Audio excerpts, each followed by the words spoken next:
서울여자대학교 교육방송국은 코로나 감염 예방을 위해 마스크를 착용하고 방송을 진행하고 있습니다. 음질이 고르지 않더라도 양해 부탁드립니다. SWBS 서울여자대학교 교육방송국입니다.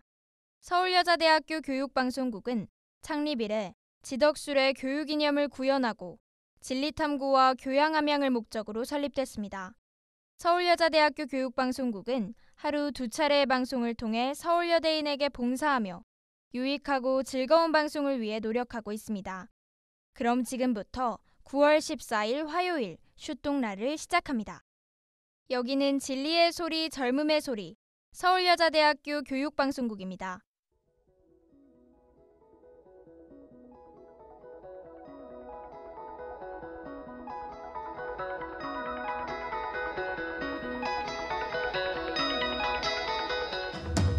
슈니들이 똑똑해지는 라디오 슛동라 화요일 방송을 시작합니다.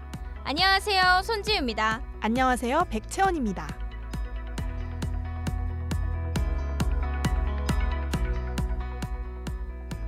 요즘 어딜 가나 쉽게 접할 수 있는 단어가 있죠. 바로 메타버스인데요. 기존의 가상현실과 증강현실보다 확장된 개념으로 가상 공간에서 아바타를 통해 사람들과 소통할 수 있는 3차원 세계입니다. 화제의 중심인 메타버스에 대해 알아보고 이와 함께 떠오른 가상화폐와 메타버스 부동산의 가치를 분석해 보겠습니다. 또 많은 전문가들이 메타버스가 우리의 삶에 큰 변화를 줄 것이라고 전망하는데요.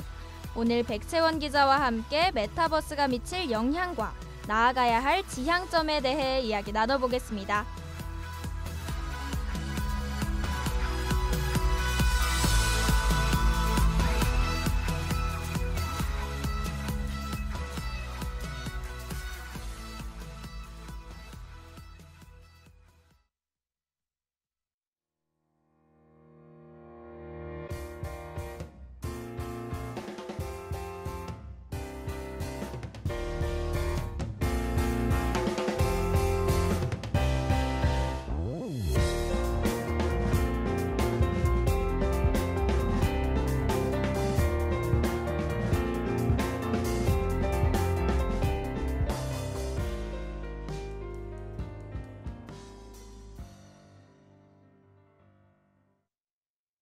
요즘 TV를 켜면 정말 많이 듣는 말 중 하나가 메타버스인 것 같아요.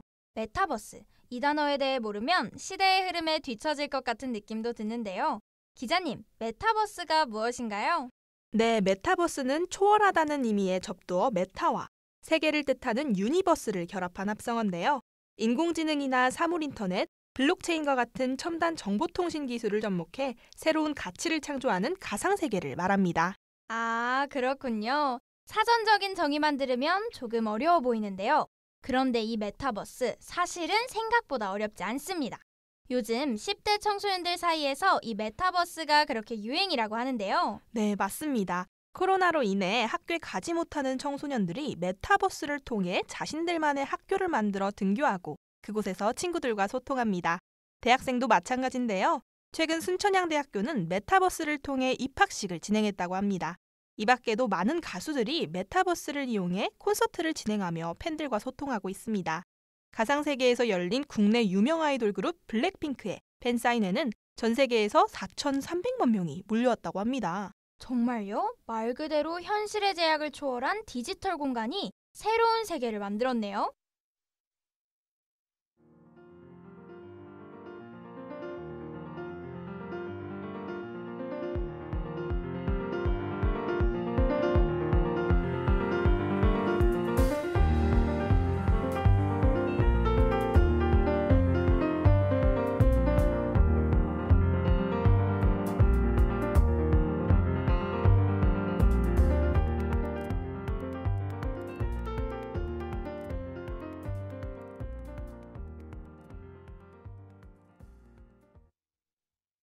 네이버 Z에서 운영하는 메타버스 서비스 제페토가 우리나라 10대들에게 인기가 많은 것처럼 해외에선 로블록스가 인기라고 하네요. 월간 사용자가 1억 5천만 명이라고 들었습니다. 네, 어플 분석업체 센서타워 자료에 따르면 2020년 미국의 10대들은 매일 156분간 로블록스에 접속했다고 합니다. 보통 유튜브 평균 사용 시간이 54분, 인스타그램이 35분인데 로블록스가 이를 압도하는 수준이죠. 와, 정말 어마어마하네요. 메타버스가 타 플랫폼보다 각광받는 특별한 이유가 있을 것 같은데요. 메타버스, 왜 이렇게 인기인가요? 크게 두 가지 특성으로 메타버스가 신드롬인 이유를 찾아볼 수 있을 것 같은데요. 첫 번째로는 화제성일 것 같아요. 메타버스를 통해 새로운 경험을 안겨줄 수 있는 거죠. 행동 반경이 한정돼 있던 아바타가 이제는 아이돌과 함께 춤을 추고 현실에서는 가기 어려운 곳인데 쉽게 이동하면서 현실과 유사한 새로운 세계를 직접 창조한다는 점이 색다른 것 같아요. 맞아요. 어린이나 청소년들이 메타버스에 열광하는 이유도 자신만의 세계 속에서 새로운 나를 만들어 다양한 친구들과 소통할 수 있다는 점에 있지 않나 싶은데요. 맞습니다. 그만큼 청소년들에게 메타버스는 또 다른 현실이 돼가고 있는데요. 이 메타버스는 유아들에게도 친숙한 존재로 다가가고 있습니다. VR과 AR, 그리고 3D 기술을 접목해 학습 도구로도 쓰인다는데요. 청소년들부터 유아까지 메타버스가 어떠한 영향을 주는지에 대해 경인교육대학교 유아교육과 이경민 교수님과 이야기 나눠봤습니다. 함께 들어보시죠. 지금 청소년들은 이런 메타버스를 통해서 온라인에서 자신의 특성을 보일 수 있다는 점, 또 젊은 세대의 다양한 욕구를 드러낼 수 있다는 점이 가장 대표적인 긍정적인 면이라고 할 수 있습니다. 또한 이 메타버스가 게임에만 있는 것이 아니라 AI나 VR처럼 정보통신을 접목해서 에듀테인 산업에도 쓰이고 있어요. 그래서 영유아 교육 플랫폼 이런 데도 이제 사용하고 있는데요. 게임으로 문제를 풀면서 쉽고 재미있게 학습을 유도할 수도 있고요. 시각적인 자료나 원어민 온라인 원격 수업 이런 것들을 생생하게 배울 수 있다는 점에서는 많은 기대를 받고 있습니다. 그런데 반면에 메타버스가 활성화되면서 가져올 수 있는 부작용 이런 것도 우리가 생각해 볼 필요가 있을 것 같습니다. 미성년자들은 부적절한 콘텐츠에 무방비로 노출될 수 있는 문제 이런 것들도 우리가 한번 생각해 볼 수 있겠고요. 가상세계가 정교화되면 될수록 메타버스의 세계와 현실 세계를 혼돈하고 또 지나치게 거기 과몰입하다 보면 일명 메타페인이라고 하는 양상까지도 일어날 수 있는 이 점들은 우리가 심각하게 생각해 봐야 할 점이라고 생각합니다. 기술과 플랫폼의 발전이라고 하는 것은 결국 명암이 동시에 공존하는 것이기 때문에 메타버스의 일상화가 가져올 수 있는 부작용, 또 윤리적인 문제 이런 것들도 우리가 함께 꼼꼼하게 귀 기울여서 생각해 봐야 하지 않을까라고 하는 생각이 듭니다. 기자님, 이렇게 핫한 메타버스가 엄청난 이익을 창출하고 있다고 알고 있습니다. 이 수익성 또한 메타버스가 큰 주목을 받는 이유일까요? 오, 아나운서님, 눈썰미가 좋으시네요. 아, 감사합니다. 네, 맞습니다. 메타버스가 각광받는 두 번째 이유가 바로 수익성인데요. 올해 3월 로블록스가 뉴욕 증시에 무려 300억 달러로 상장됐습니다. 한국 원화로는 34조 원인데요. 메타버스 안에서 경제활동이 가능하다는 소식이 들리면서 사람들이 많은 관심을 보이는 듯합니다. 기자님, 저 가상공간 속 아바타끼리 거래하는 모습을 상상하다가 문득 싸이월드가 생각났는데요. 20년 전 싸이월드에 도토리가 있었잖아요. 온라인 캐릭터 미니미에 원조 가상화폐 도토리까지 수십 년 전에도 메타버스는 열려 있었네요. 오, 맞아요. 싸이월드는 메타버스의 초기 모델이라고 해도 과언이 아닙니다. 사실 메타버스가 전에는 없었던 완전히 새로운 기술이나 개념인 것은 아니에요. 어쩌면 우리는 메타버스를 경험한 적도 있고 지금도 이와 밀접한 삶을 살고 있을 텐데요. 웨어러블 컴퓨터와 같은 증강현실, 구글어스처럼 우리 실제 세계를 똑같이 반영한 거울 세계, SNS와 같은 라이프로깅도 메타버스에 속합니다. 메타버스는 제가 생각했던 것보다 확장된 개념의 가상세계였네요. 기자님, 그럼 과거의 싸이월드처럼 가상화폐가 쓰이는 메타버스가 또 있을까요? 그럼요. 현재 많은 메타버스 게임 회사들이 가상화폐를 적용해서 현실에 있는 아이템까지 사고 팔 수 있도록 개발했습니다. 로블록스는 로벅스, 제페토는 잼, 포트나이트는 V벅스라는 화폐를 통용했어요. 아, 메타버스에서 사람들과 소통하고 물건을 거래하며 경제활동까지 한다면 이는 가상공간보다 현실에 더 가까운 삶이라고 볼 수 있을 것 같은데요. 이번엔 백 기자님께서 메타버스의 화폐를 이용해 제2의 세계를 살아가고 있다는 시민 한 분과 인터뷰를 나눠보셨다고 합니다. 메타버스 게임 이용자의 입장에서 바라본 가상화폐의 기능, 한번 들어볼게요. 가상화폐는 메타버스의 촉매제 역할을 한다고 생각합니다. 메타버스의 다양한 콘텐츠들을 가상화폐를 통해 이용자들이 소비하는 과정에서 메타버스가 더욱 활성화되기 때문인데요. 또한 메타버스에서 가상화폐로 구매한 아이템은 현실 세계에서 구매한 아이템보다 저렴하기 때문에 메타버스에서 나만의 세계를 구축하기는 보다 쉬운 것 같습니다. 이러한 메타버스는 앞으로 더욱 성장함에 따라 더 많은 사람들이 관심을 가질 것으로 예상됩니다. 백 기자님, 그럼 게임에서 물건을 팔아 얻은 돈은 실제 현실 세계에서도 사용할 수 있는 것일까요?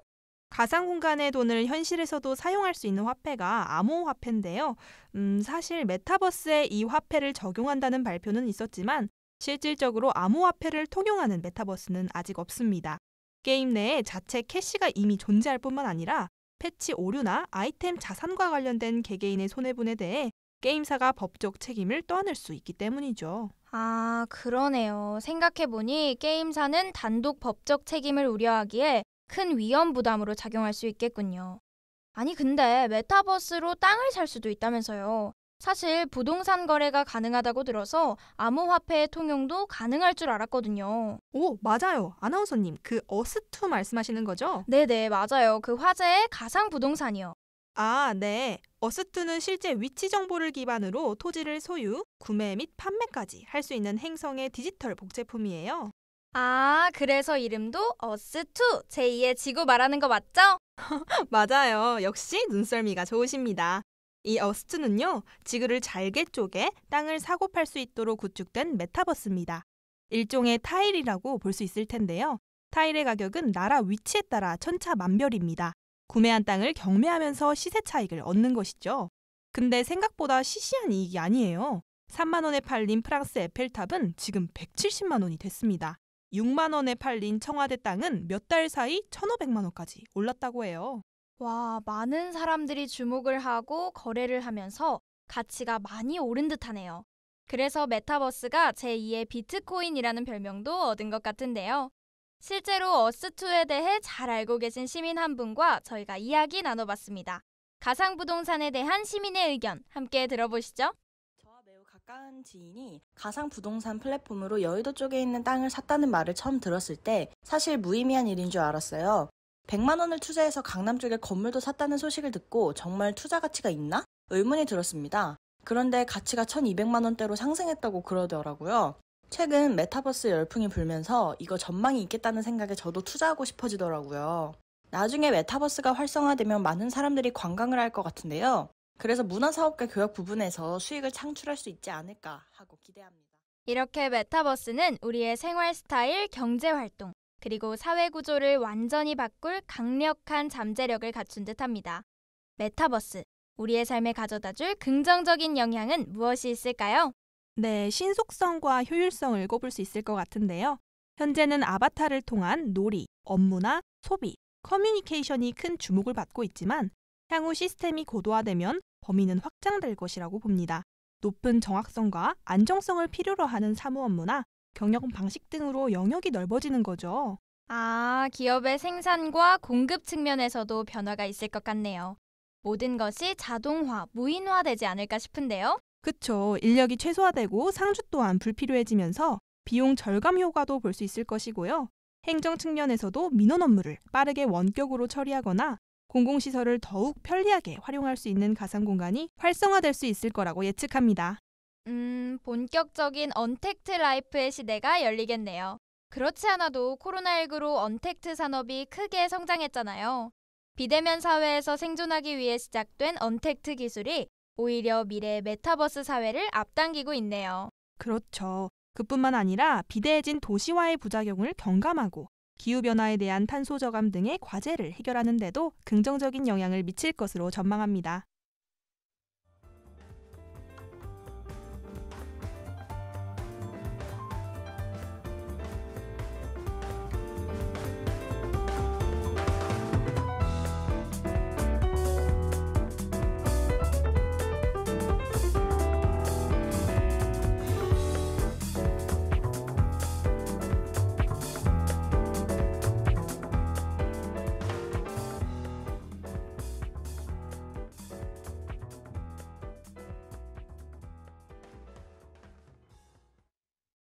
그런데요, 백 기자님, 이 메타버스 부작용은 없나요?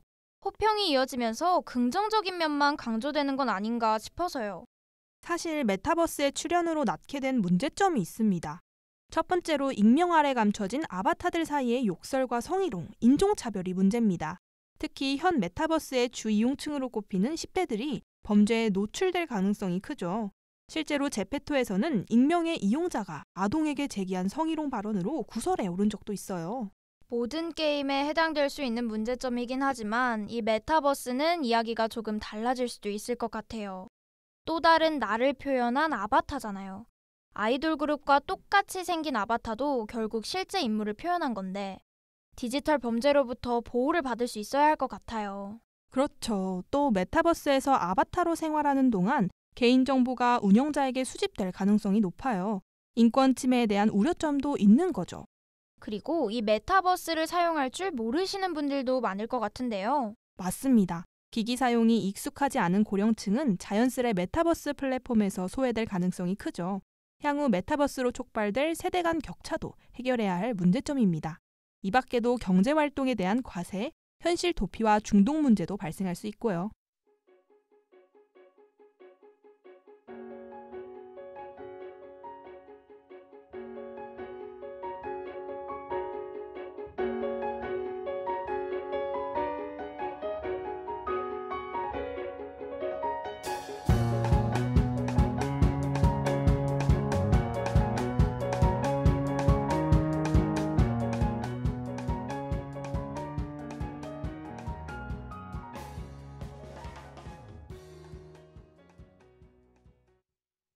네, 오늘은 메타버스 플랫폼을 이용한 다양한 가상 공간의 소개부터 가상 세계에서 이루어지는 경제활동, 그리고 메타버스가 우리 삶에 미칠 순기능과 역기능에 대한 주제로 이야기를 나눠봤는데요. 메타버스가 우리 사회의 긍정적인 영역으로 자리 잡기 위해선 어떤 대책이 필요할까요? 네, 먼저 메타버스의 무한한 가능성 속에 잠재된 문제점을 제대로 인지할 수 있어야겠습니다. 기술 오남용이나 데이터 편향성으로 발생하는 차별을 차단하는 것은 물론이고요. 정보 격차와 빅브라더 이슈에 대해 명확한 가이드라인이 필요할 것 같습니다. 법과 제도를 마련하는 것도 중요하지만 우리 모두가 건전한 메타버스 생태계를 조성할 수 있도록 윤리적인 자세를 갖추는 것도 중요할 것 같습니다. 맞습니다. 메타버스를 단순한 게임이나 가상현실 수준의 관점이 아닌 현실과 가상을 아우르는 새로운 융합 플랫폼으로 바라보고 접근하면 더 좋을 것 같은데요. 메타버스의 무한한 상상성을 통해 건강한 미래 사회가 도래할 수 있었으면 좋겠네요. 그럼 오늘의 슈똥라는 여기서 마치도록 하겠습니다. 저희는 다음 주에 다시 찾아올게요. 감사합니다.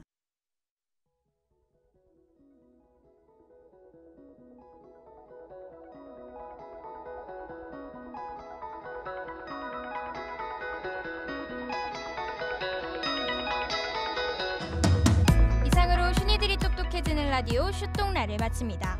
지금까지 제작에 제51기 보도부 자율전공학부 1학년 백채원, 기술에 제51기 기술부 언론영상학부 1학년 이마현, 진행에 제51기 아나운서부 자율전공학부 1학년 손지유, 제51기 보도부 자율전공학부 1학년 백채원이었습니다.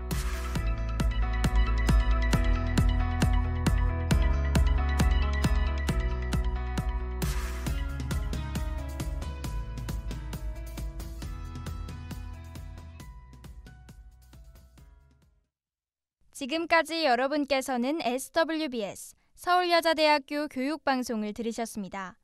서울여자대학교 방송은 월요일부터 금요일까지 오후 12시 30분부터 12시 50분까지, 저녁 5시 40분부터 6시까지 총 60분간 정규 방송을 하고 있습니다. 지금까지 청취해주신 여러분께 감사드리며 이상으로 9월 14일 화요일 정규 방송을 모두 마치겠습니다.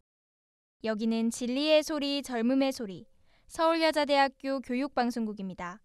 SWBS